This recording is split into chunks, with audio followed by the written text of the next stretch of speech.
What up, what up? I'm Tony MC, and welcome back to another episode of the Rap Basil Podcast. I'm sitting here with one of the dopest artists that I've seen in the city. I'm talking about Disem. What's going on, man? Appreciate you guys. Good? Nah, thank you for coming through, brother. Thank you. I know that you're a creative through and through, but what really solidified it for you? What was that moment where you were like, yo, I'm gonna do this for the rest of my life?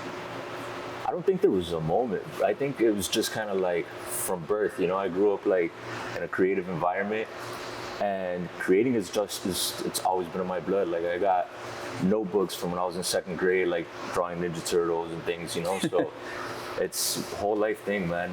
I've always been around it. That's dope, bro. Now, how did you get started? If you were telling somebody that was inspired by you, how would you describe your origin story? Like I said, just my whole life, I kind of got kicked off with the street stuff, Mm-hmm. And then that turned into from ugly vandalism to prettier murals, and then canvases, and just little by little started evolving into what it is today. Yeah. So I think just doing it, just kind of diving into what you love and flowing with it. No, that's facts. Now, you said that you've been doing this for a long time. So what was the earliest memory that you have of you, getting into the street shit? First memory of me doing kind of illegal graffiti, I guess, was not necessarily myself doing it, but my older cousin Gary. Okay. So during the summers, my family would leave me with them. He was maybe 15, I was fourth grade, and taking care of me. I guess he just wanted to get out of the house, so he'd go out with his homies and start kind of catching tags here and there. And then one of the oldest memories I have is being at I believe it was Beach High, and they were all painting pieces, and I was just a little kid bored kicking cans around yo, when are we gonna get out of here? And one of his homeboys gave me a spray can and was yo, if you want, just go paint that wall over there. And that's my first memory of me trying to paint. Oh, wow. And then from that, it just kicked off into me trying to imitate what they were doing, and just getting markers. If I would go into a bathroom, public bathroom somewhere, writing on a wall or whatever. But it was terrible shit. It's little by little, it just started evolving. Yeah. So how did you get onto the name Disem? What inspired that? One of my first tags was disco. It was given to me by a homeboy. He raps now, Problem Child. He's been rapping for forever. So I had a huge afro when I was a kid, playing basketball. I started calling it disco. So I started writing disco. And as I started kind of learning, back then we weren't big on the internet, but I found out there was a couple of older discos. There's Disco Dan, I believe, from DC. Mm-hmm. There's another disco out of New York, and just it was a name that had already some history behind it. And me coming in young, I wanted to respect the old school. So, and I had already started kind of doing some damage with that tag. I like the DIS, and just the way the DIS flowed. And me on some arrogant shit, it was a play on Disem, you dissed them, you know what I mean? And okay. The letters flowed and it worked, so it just turned into Disem. Oh, okay, so it's Disem, not Disem. Disem, yeah, you okay. Disem, yeah. Okay. All right, cool. Just making sure for everybody else who didn't know how to say it like me.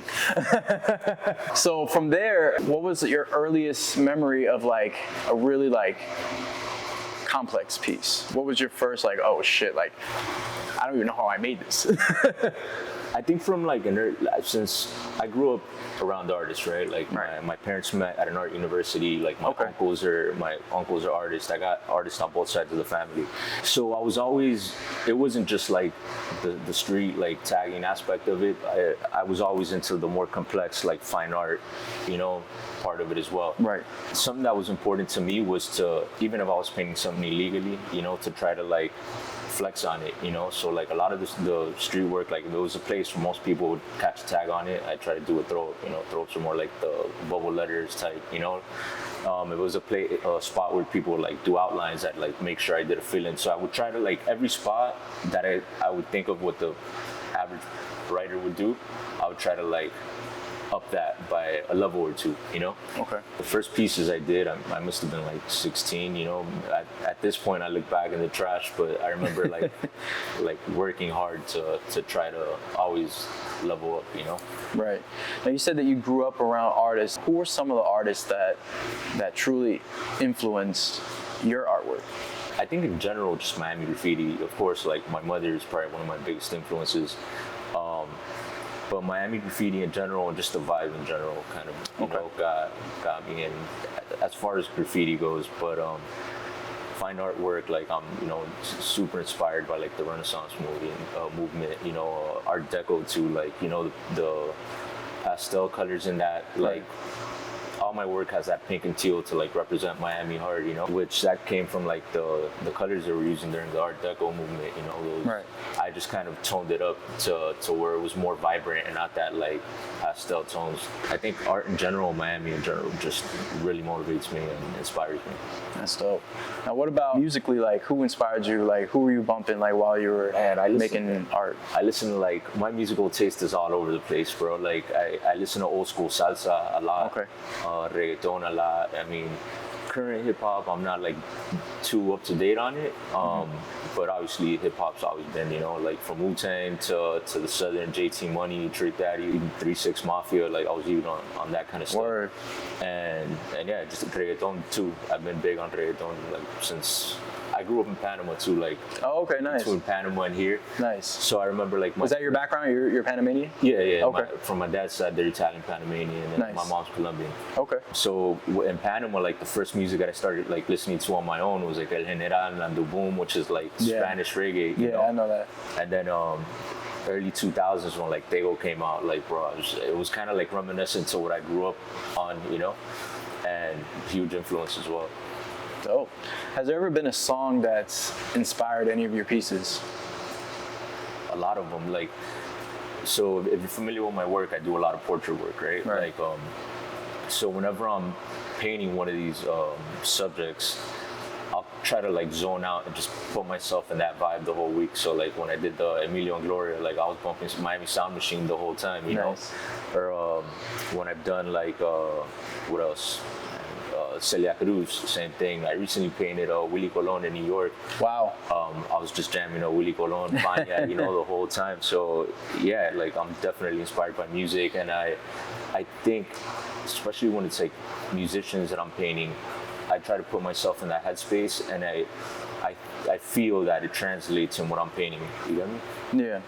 No, that's dope, man. So you've done a lot of portraits. One of them that I saw recently, you did a mural of Kodak. Right. I believe that was last year. What was the inspiration behind that? So that was a commissioned piece. It was a tattoo shop called, I want to say it was called Players. My memory's terrible, bro. So the whole vibe was to like do like, you know, kind of like get on some like key players, you know. So he gave me a list of people, and like the spot was in Broward, and I was like, well, I mean, we could throw Kodak in there, you know, and like he was super for it, and that's how that one came along. Like on that same wall I had painted, I think, and it was a list of like artists given to me by the person that commissioned it. I picked out who I thought was cool, but on it we had Hugh Hefner was on it too. We did this one was kind of dope. We did Ariana Grande, but we did like tattoos on her face. Oh wow! Because since it was a tattoo shop, it was like I did like an R.I.P. Mac Miller tattoo on her, or like, you know, like trying to like play off of the whole relationship that they had. So it was a fun project. That was a cool one. You also did another piece of Trick Daddy not too long ago. Talk about that piece. How did that come together? The reason I paint Miami, let's say like Miami artists or Miami people who've like influenced their scene, like have built the road for us that are, you know, like in the same movement, is because I remember back in the days, like you'd come out here to Wynwood or you'd go anywhere and you'd see Tupac portraits, Snoop Dogg portraits, like Marilyn Monroe, Elvis, like people that had nothing to do. Maybe they stepped foot in Miami a handful of times, but they didn't build the city, you know? Right. And me being from here and like this city being my biggest influence, I was like, yo, we should be paying respect to the people that like paved the road for us. And that's how like the Trick Daddy came about, you know? Okay. I think that was like one of the first rappers I painted. That was a while ago. Maybe that was like 8 years ago, maybe. Oh, really? Yeah, it was a bit ago.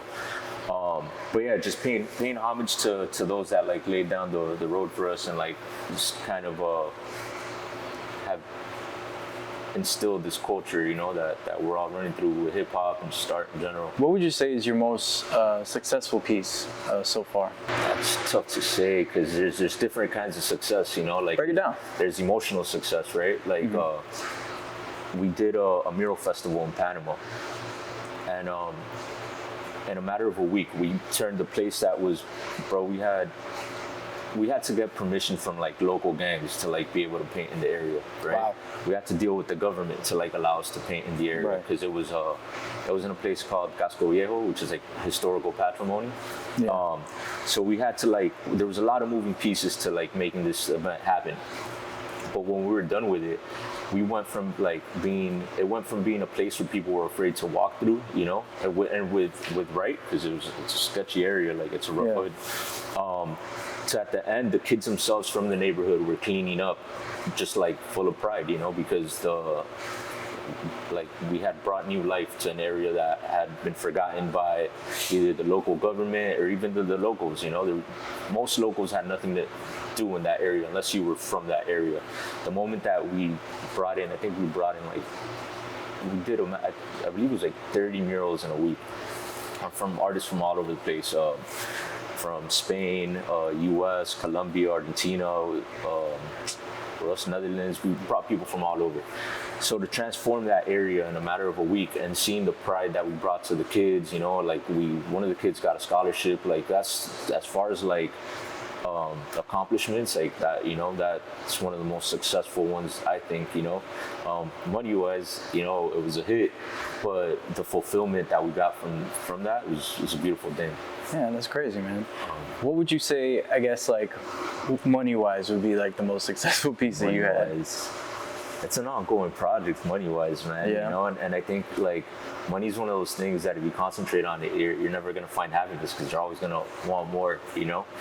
But I've done some real cool projects, like, currently, I did a project with Suffolk Hills, that was cool. Okay.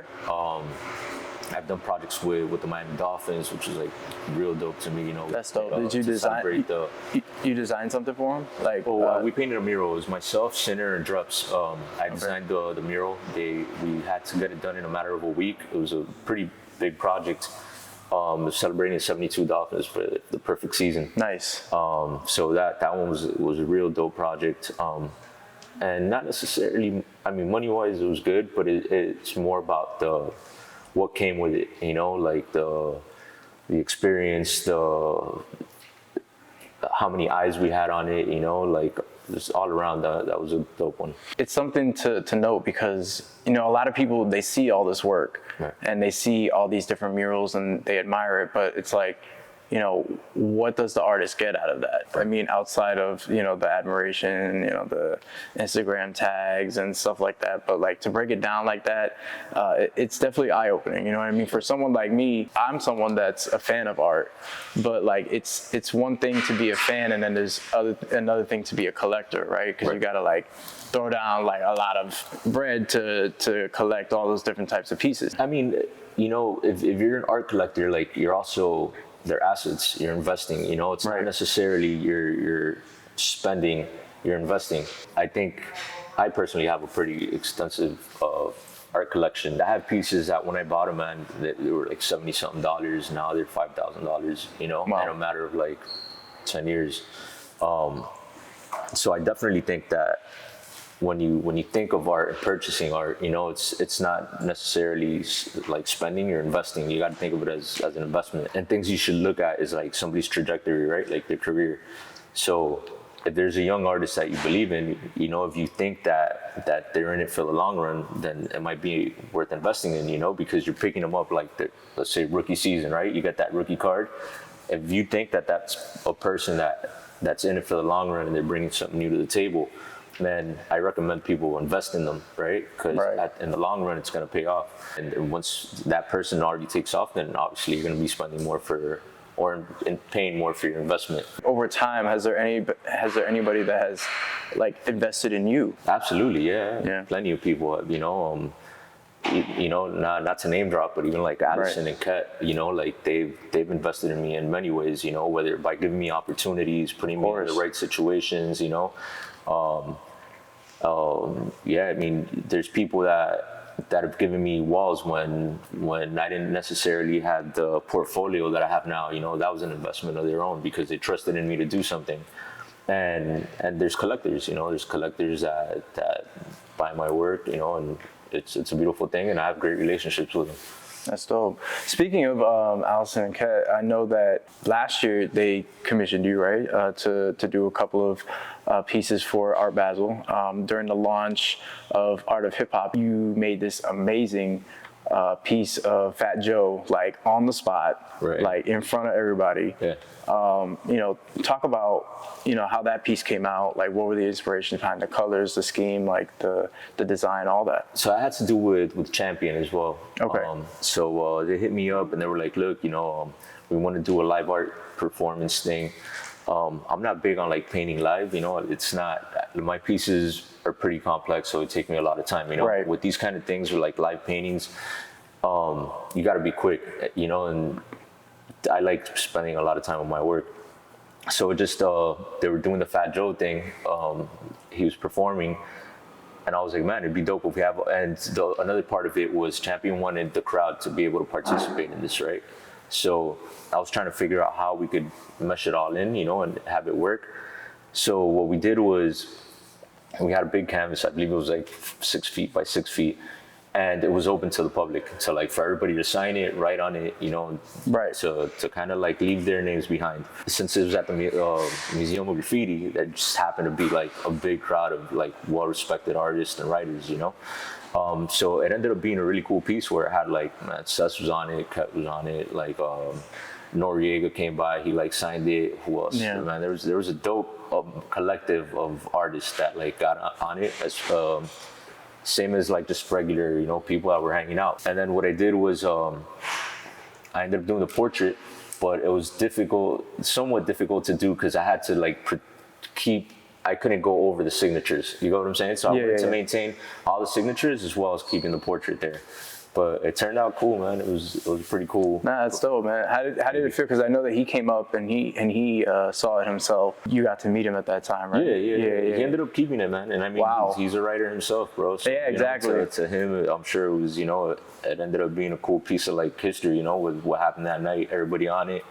And you know, the portrait of him. There's also like an old school photo of him, which I thought was cool. Yeah. Where is the photo from? Do you remember? I don't remember the name of the album. My memory's terrible, bro. but I just remember it like me wanting to go back into like, you know, old school references and shit. Who are the visual artists you're checking on? Who are the ones that maybe inspire you or you know, influence your work in any way? I think my friends, man, like, you know, a lot of the people that I have around me inspire me. Like, we just took a trip to DR and we kind of like organized the show ourselves. Super inspired by the people I did it with, the homies from DR, Freco, Gabs, who else was on there? Son, who he's Puerto Rican from New York, the whole Coro crew, like, you know, those homies, and then the homies here, you know, everybody from like my dog Dreps, SK, you know, just the homies, like that's the biggest inspiration. Oh, is this something that like, do you draw beforehand? Like you draw like what you have in mind, or is it something that when you get there, you're just looking at the wall and you're like, all right, I got it, and you go for it? It depends on what I'm painting. Like when the murals, like when it's not like lettering or graffiti, you know, I usually have a composition set up, like a sketch, you know, drawn to the scale, whatever wall I'm painting. Okay. Whenever it's like graffiti, and sometimes like I do come with a sketch just so that I could like flow through it quicker, but a lot of times like I'll just show up with nothing and just, you know, freestyle it. So has there ever been a time where you were kind of like shocked that someone saw, or like maybe like took a picture or just like appreciated your work? Like it was like, wow, like I had no idea that this would come from this person. I had a crazy moment, man. Like I was painting I was doing a DJ Khaled with SK. that was commissioned by Champion as well for his, like, I think it was an album release that he was doing or something. We were painting a mural, and just like a black SUV pulled up, bro. It's hot out here, you know, like, and I zone out when I work, you know. I kind of just like, so a lot of people come by, they talk to you, and you know, I'm polite, I talk to everybody. It's part of the experience having the interaction with the public. But if I'm really zoned out, like, you know, I'll greet, I'll talk, but my mind's still on what I'm doing. So this black SUV pulls up, lady rolls down the window, and she's like, hey, what's up? You know, I walk up to the window, I'm like, hey, how's it going? First impression was, yo, this girl's like beautiful, you know what I mean? Like mad pretty, like skin, you know, she just looked like really well put together. And she looked familiar, and she like talked to me for a little bit, but my mind was still on the heat and like thinking about the day. And it was, while she was driving away, I was like, oh shit, that was SZA. You get me? Like, so like, that was like a wild, like unexpected, you know, that's like random experience. I'd say that was the most random that I was like, oh shit, you know, this lady just stopped by, like, you know, to talk with me, and I had no clue who she was till she drove away. How long ago was that? Maybe like 2 years ago. Oh shit. And that was all here? Yeah, I was here in Wimbledon. That was one of those like random that I was like, oh shit, you know. Damn. Yeah, it was crazy, man. So you've had a lot of moments like that. You had the moment with Fat Joe and them last year. So what's next for you, man? Like, what do you got coming up? As far as like events, nothing that I could think of at the moment. Yeah. I'm working on a pretty interesting, and to me, it's like real dope project with the county. But it's like, it's kind of on the low, so I can't say much about it, but that should be happening by beginning of next month. Dope. So that I'm like super hyped about, and I'll post on my social media about it, because that I'm like real hyped about. We did the t-shirt collab with the Museum of Graffiti and Datawear. Right, that just happened recently. Last week, yeah. It was 2 weeks ago. But that I'm still hyped about, you know, and the shirts are on the museum's website. So I think it's a dope project. And just to continue building and developing, you know, and working. You know, it's not lost on me that we're speaking like a couple days after the anniversary, the 51st anniversary of hip hop. Right. Last year, when the Museum of Graffiti opened, you also had another piece that you did of DJ Kool Herc. Yes, in the art of hip hop. In the art of hip hop. Yeah. So talk about making that piece, because that was very impressive. I remember that was like one of the first things that I noticed after walking into the gallery. It was just this big mural of Kool Herc's face. Yeah, that was a dope project, man. And again, you know, that's what we're talking about, like the investments and people trusting in me, you know, like I appreciate Ket and Addison trusting me with that. That was also through Manny from Champion. Yeah, bro, super honored to be able to do that, you know, in a place that's paying homage to something that's built all of us, you know, as far as like in the graffiti culture, you know. Right. So to be able to have a piece in the art of hip hop paying homage to Kool Herc, who's like the father of hip hop, you know, is dope. What did it mean to you to be able to celebrate the 50th anniversary like that with your work? It's fresh, man. You know, it was a cool experience, and that was one of those instances where I was like just like trying to like look for his playlist and try to like, you know, get into that mind state. It's an honor, man. Hopefully he gets to see it sometime, you know? Yeah. It'd be dope. No, for sure. You've also done other designs. I know recently you did a design for Crazy Hood Productions and Lincoln Brewery. You designed a can, correct? Yeah, I did Crazy Hood and DJ EFN had put out like a limited edition beer. And since I had painted a mural for EFN, like pretty previous to that at the same brewery, they just kind of all made sense for me to like design the can, and I ended up putting something together for them. It worked out. It was cool. With that one, I tried to pay homage to like, you know, to their brand, you know, the Who's Crazy. And EFN's like whole movement. I also took into consideration like the ingredients in the beer, you know, like I believe it was like a hazy IPA, so like that's why it was purple. Yeah, so, you know, so you play with the tones of it. So it's, you know, you kind of play with that's more like, I guess, designing, you know. Yeah. You try to like play with whatever's given to you and try to incorporate it into whatever it is you're designing. That's fire, man. Now we're gonna get to the next segment that we have here called Open Canvas, right? Cool. So basically the prompt is to design like your ideal masterpiece. like describe it for us. What kind of designs, colors, anything of that nature that you would use to create it. Where would you do it? Is there anybody in particular that to inspire it? Anything like that. Describe it out to us. How would you, where would you be? How would you start? What would it look like? I had one in mind that was like, man, I want to do this. It's getting done already. But what a dream I had was I wanted to do the D Wade statue. Okay. So I don't know. I painted a mural back in let me say it was maybe 2015, something like that, of D Wade. Mm-hmm. And it ended up being like public art piece of the year in Miami through the Miami New Times. Nice. And he came out, they interviewed me about it. That was something that I did out of love just because I'm a huge basketball fan. And I told him, I was like, yo, the day this guy gets a statue built, I want to be the one to build it.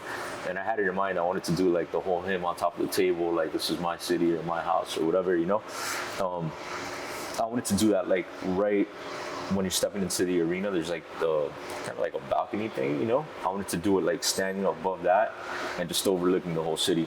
Wow. I think that would have been a real dope piece. I know one is in the works and I think it's in a couple of months it's getting unveiled. I was like, damn, bro, I wish it would have given me the opportunity to do that one, that would have been a dope piece to do. But as far as now, if I could do anything that I want to experiment more with sculpting, right? So I think ideal place for it would be Miami. It's got to be in Miami. Tones, just keeping it true to what I do with the pinks and the teals, and just working with that, and just doing a piece that pays respect to what the average Miamian is, the hustle, the hard worker, the by any means necessary, get it done, the successful Miamian, because I think this is a city that can make you or break you. And by successful, I don't mean in a monetary way, but just the people that get it done, This is a city that could straight up destroy you if you allow it to. You could party Monday through Sunday, no sleep, Yeah. We've all done that. Yeah. And then, we have so many distractions here from the attractive people to valuable things, materialism. There's a lot of distractions here. So I think if to do a piece of sculpture that pays homage to the people that built the city, the hard workers, that'd be fresh. And that's just off the top of my head, Right, yeah, no, that's pretty dope for off the top of your head, man. Ooh. Let them know your socials, all that good stuff. Yeah, Disem 305, DISEM 305, on all platforms. Okay. Dope, man. That's it. Well, I appreciate you for pulling up. Continue to make that great art. Continue to be creative, and we can't wait to see what you got coming up next, man. Thank you, brother. Honored to be here, man. And again, thank you, bro. Bless up, man. You already know it's Tony MC out here at the Rap Basil Podcast. You already know what you got to do. Like and subscribe right here below, right here. Like and subscribe so you can continue to follow this podcast as we continue to grow. Peace.